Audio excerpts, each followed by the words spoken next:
Mustard Knuckle. Hello everybody, Mustard Knuckle back again, heading out this time in the M36, the 90mm M10, the M10 built on top of a Sherman. So, it's a Sherman, M10, 90mm, turned into an M36, that's what we call it. You can see it, it's an M10, I mean, just by the way the hole looks there, but anyway, turret, very different, amazing gun. It's a great gun at this tier. It's a lot of fun. So we'll do the gameplay, and we'll talk the history while we do the gameplay, and then any tips that I can think of along the way, and we'll talk about those too. So here we go. Let's see if we can get this guy. Got him. Oh, he stopped.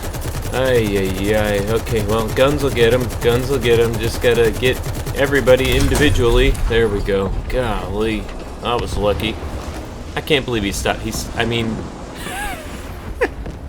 stops and I shoot just a bit in front of him. All right. Well, let's see here now. The M36.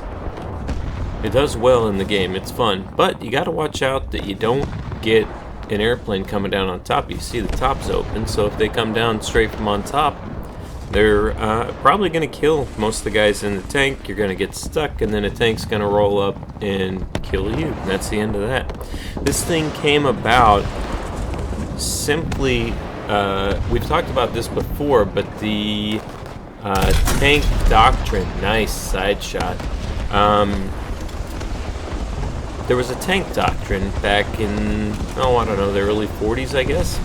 And what the generals or whoever makes those decisions decided was that they wanted tank destroyers that could basically flank and do what they call like a breakthrough or, something like that through the back side of an enemy group.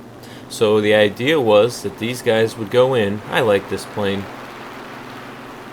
Especially with when it's got the bombs, and I might be able to get away from these guys. I might be able to drop these things in. Cool. Here we go. We'll do that. So the idea was that these tanks with big guns and a little bit of speed, I get lined up here, could break through the back, and there we go. Let's see if we can get that. Get some kills, and then come back around and rejoin with their group. Cool. Well, there's one. Here's some rockets. Let's see what we can do with these, if anything. Anybody else have luck with rockets? I don't have very good luck at all. Fly down this road. That'll look cool. All right, up we go. And back around. Let's see. I think well, the other guys are coming, but we're out of time. Oh, and he got me. So, the idea, again, so it was to break through the back, get some kills, and make a run for it, get back to your group. They had no provisions for chasing or really engaging these other tanks or anything like that. So that was the doctrine that this was determined. This is the way they wanted to go, was the M36. So they ended up making 2,700 of these, something like that. I have it, so 2,300 they made, just a little more than that.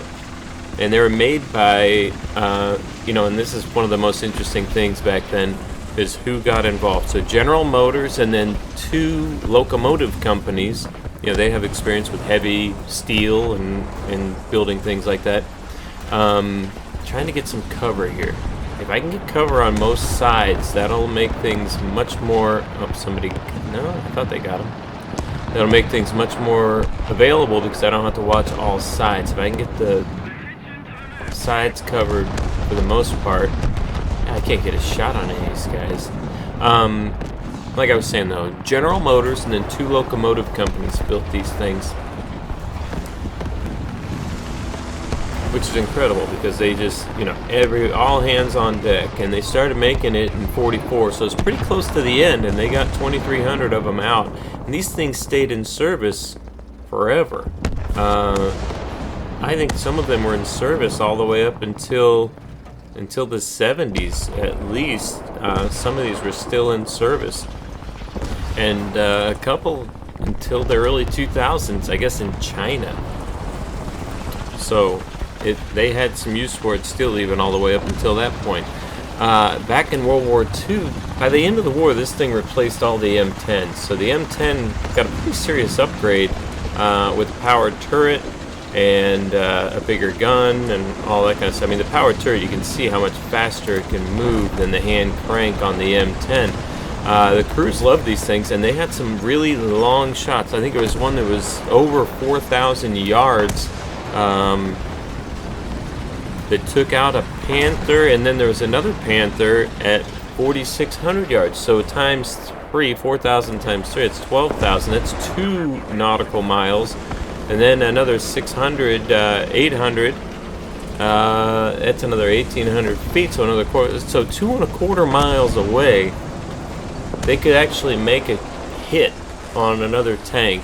That's how accurate the gun was. That's how accurate the sight was. When you think of sights in World War II, the Norden, the bomb sight, the sights that they built for these cannons and the accuracy of the cannons, that, to me, I think that's fairly critical in the ability to win the war, is having not just the right machines, but also the right tools to use with them. Because if you've got a 90mm gun that can shoot 2.5 miles or whatever, but you don't have a way to aim it, it's useless. So having the right sights and equipment with these things was very important. I hear airplanes. I'm always paranoid about airplanes in this thing. Like I said, so the reports are that the crews really like these, especially, I mean, I can see if you're on an M10 how you'd like one of these way better. You know, you don't have to crank. Nice, holy cow. I love the big booms, and this cannon is just brutal. I mean, there's hardly, I'm sure if I was making a long shot there would be, but there's hardly any drop. It just goes. And I got some good cover over here. I mean, just staying in cover with this thing is important, especially at this tier, because you can't take any hits. I mean, like I said, you got to remember it's an M10 hull, so it's got a little bit, but nothing that'll be even close to. It'll stand up to guns, but not any cannons. Let's see if I can get this guy. Oh, come on. Non-pen? Jeez Louise. Alright, here we go. See if I can reload before he gets turned around. Oh, yes. Tiger 2, right? Oh, man, that's fantastic. Got to get rid of those when you have the chance. Those Tiger 2s are brutal for the guys. They kind of get trapped in front of them, and there's nothing you can do except to hope that one of your teammates comes over and gets you on the side. So it's important. I mean, there's a guy over there that my squad mate has assigned, but he's over there fighting, and it's important that from here that I do something to back him up, because the guy that he's working on, like that Tiger 2 a minute ago, where would he be right now if I didn't take that guy out? He'd be basically 2-on-1. So you don't have to be right next to somebody in order to... Oh, here comes another airplane back behind me. Man, moving. But you don't have to be right next to somebody when you're covering them or helping them. It's actually better if you're not right next to him. Uh-oh, he's coming right at me. Get a hit? There we go, just in time. Get that last second hit, get the kill. That's always nice. Alright, let's see. What do we got to do now? They're all piled up right over there. I think I'm just going to have to go and see what I can do. We'll find out shortly. We'll get on B. And hopefully we'll be able to make something happen over here. Let's see. Oh boy. There's nowhere to hide. I think I'm in trouble. There's the guy.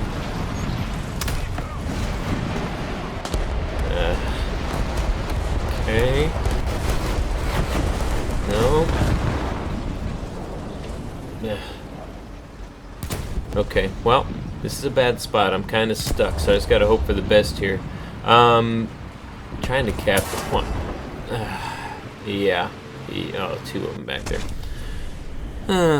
Okay, well, 5 kills, 1 air target. I'll take that. Alright, well, that's the end of the M36. There's your problem right there. No armor. That's the first hit I took in the game, and also the last one with the M36. So we'll just get in one of these Shermans, and from here we're just going to rush in and try to end the game, or try to make it to the end of the game. Try to make it to the point before the end of the game. That's what I'm going for here. So, oh my gosh, a lot of my team's dead. Like, completely dead. Alright, well, let's see what happens here. I'm just gonna, man, we got a ways to go too, so we're just going straight in. We're at the advantage right now, so hopefully their stuff will dwindle before we really even get in there. Let's see. Probably got about a minute left on the game. The way that's coming, it's coming down pretty quick now. Let's see where those guys are. Ah, there's one. Those are the guys that were shooting at me, I think. So I'd like to. Here we go. Let's see if I can get one of them. That'd be nice. Payback. Ah, maybe not. So let's see. So that's pretty much it on the M36 for now. That, like I said, they were used all the way up into the early 2000s in China. Let's see if we can get a shot here now. But as far as the United States goes, oh good, somebody got him. Oh, my old teammate in that Tiger 2. Man, that Tiger 2 has got to be just tough. I'd love to be able to have one of those. I got a ways to go. I'm on the Tiger 1 over there, but not the Tiger 2. Guys, hope you enjoyed this video. Subscribe, turn on notifications, and you'll see 3 to 4 a week show up. All non-premium vehicles, all vehicles that we can all get. What did I end up with? 5 and an airplane. Oh, that airplane that flew right at me. I was trying to figure out how I got an airplane. Alright, what's this? Oh wow, a sticker. Great. It's useful. Yeah, you can see the level of modifications. I mean, most of these vehicles are not fully modded. Maybe I'll do a video of the M36 after I mod it too. I know you guys like seeing this thing, so maybe I'll do one of those as well. So, anyway, thanks for watching. Good luck. Have fun. We'll see you in the next one.